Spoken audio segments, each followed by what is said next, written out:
Los algoritmos son una secuencia lógica y detallada de pasos para solucionar un problema. Su campo es amplio y dinámico e intervienen directamente en la vida de las organizaciones, resolviendo problemas mediante programas de computadoras en las distintas áreas de las empresas y oficinas públicas.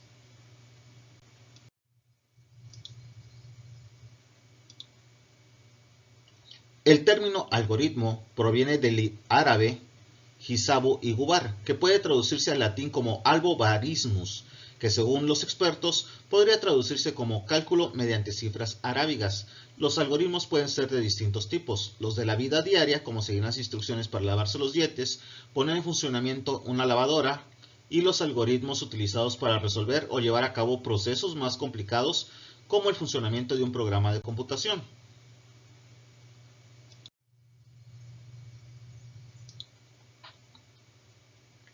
Los algoritmos nos permiten definir una serie de pasos que se realizan para alcanzar el resultado que deseamos, es decir, un resultado previsible. Un ejemplo de uso de algoritmos es que todos los software de computadoras constan de instrucciones precisas para llevar a cabo un procedimiento de manera siempre igual, pero escritas en un lenguaje de programación. Recuerde que en lecciones anteriores hemos dicho que el lenguaje natural, que es el español o el inglés, es un lenguaje ambiguo que no puede ser entendido por un computador. Por lo tanto, necesitamos un traductor para que el computador entienda nuestro lenguaje.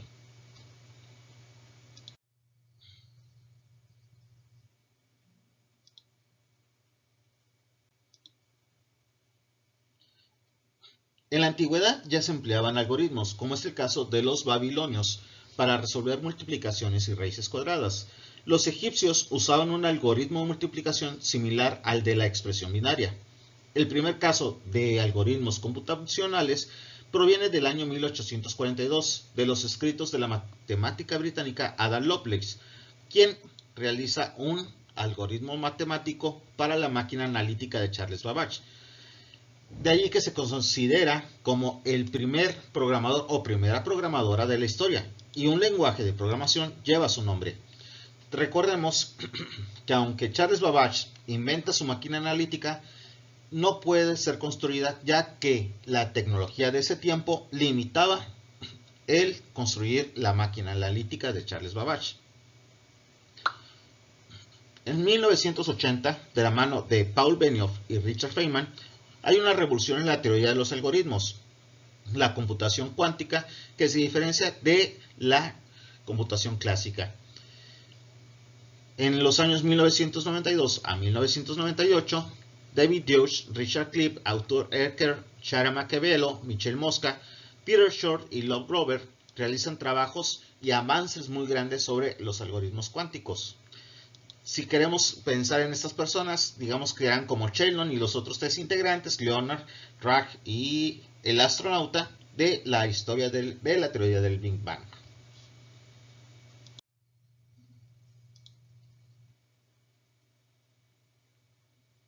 Debemos considerar que un algoritmo debe ser preciso, que debe indicar el orden exacto de ejecución de cada paso implicado en su proceso. Otro punto es que un algoritmo debe estar perfectamente definido.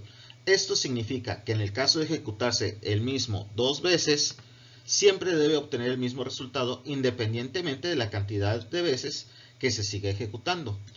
También debemos saber que un algoritmo debe ser finito. ¿Qué quiere decir? Que tiene que tener un final. Decimos que el algoritmo debe culminar en algún momento de su ejecución.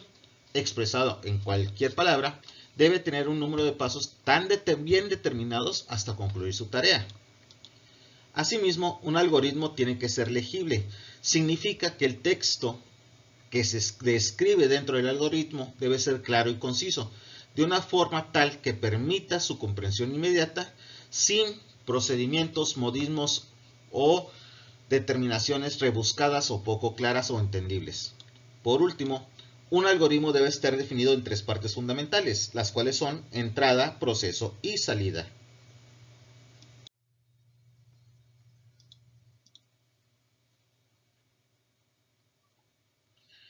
Tipos de algoritmos.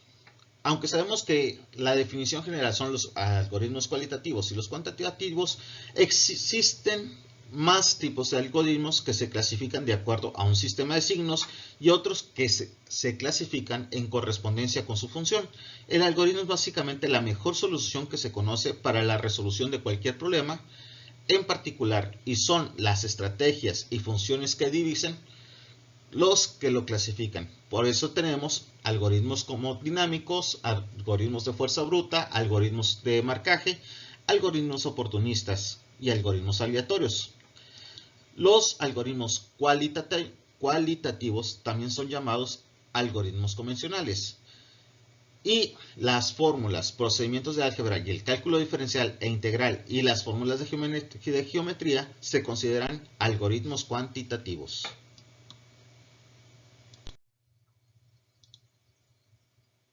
Vamos a ver un ejemplo de un algoritmo cualitativo o convencional, que puede ser los pasos que suceden en la vida diaria de una persona, como son levantarse a determinada hora, bañarse, dirigirse a su trabajo, entrar al trabajo, salir del trabajo a una determinada hora, hacer sus tareas, ya que también trabaja y estudia, adelanta sus tareas, se toma un baño, se va a la escuela, porque estudia en la tarde, sale de la escuela, llega a su casa a cenar, dormir y fin.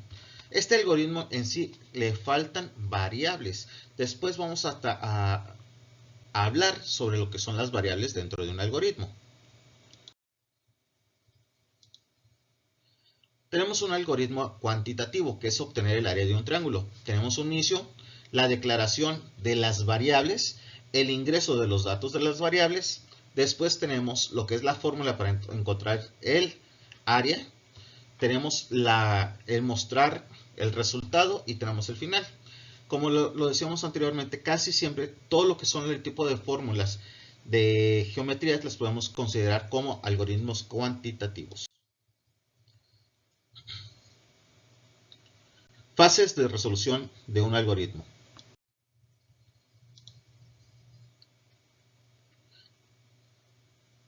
Tenemos las fases de la creación de un algoritmo. Permítanme un momento. Fases de resolución de un algoritmo informático. Análisis del problema, diseño de algoritmo, codificación, compilación y ejecución, verificación, depuración, mantenimiento y documentación.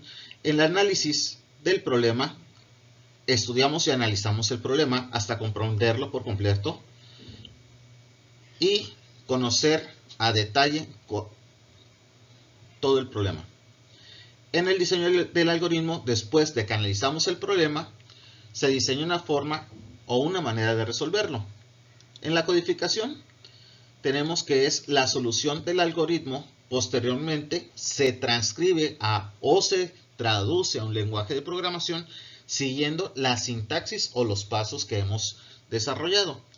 La compilación es cuando el programa se ejecuta y se revisa rigurosamente en busca de algún error.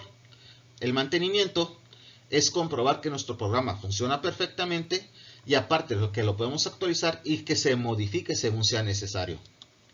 La documentación es cuando se documenta por completo desde el momento del análisis hasta la parte de mantenimiento. ¿Qué significa? Que tenemos que tener un resumen documentado desde el principio del análisis, cuando empezamos a decir, tenemos este problema que sucede por esto, diseñamos este algoritmo, lo codificamos, lo compilamos y todo, pero todo en una forma escrita, documentada.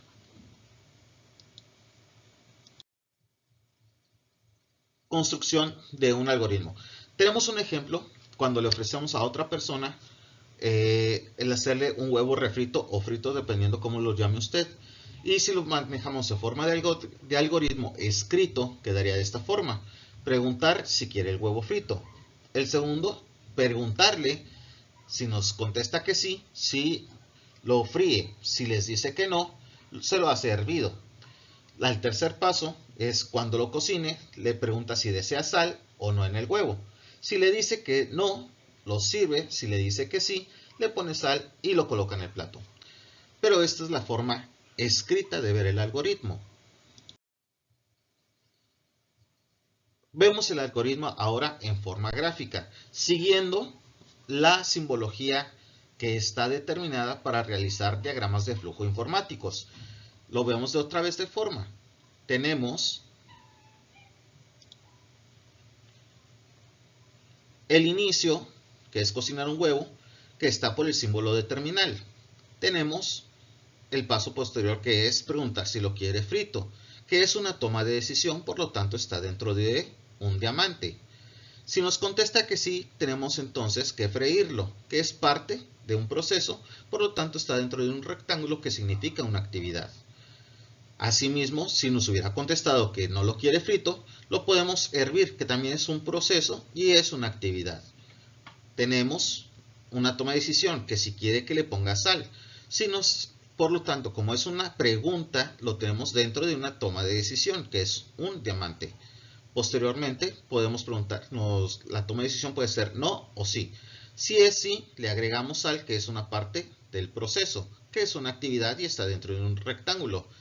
Si nos dice que no, hubiéramos ido directamente al proceso de servirlo en el plato. Y así podemos ver la forma gráfica de el algoritmo anterior de un huevo frito.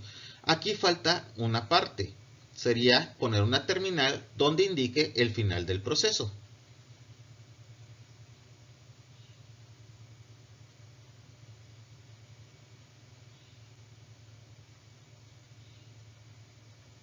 Y con esto terminamos nuestra explicación.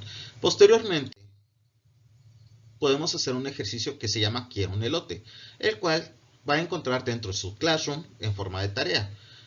Hay un ejemplo de un elote, pregunta si lo quiere entero o no. Si no lo quiere entero, lo va a hacer en vaso. Después, si lo quiere entero, la pregunta es, ¿lo quiere hervido o lo quiere asado? Si su respuesta es que no lo quiere hervido, lo tiene que hacer asado. En esta parte hemos desarrollado un elote hervido.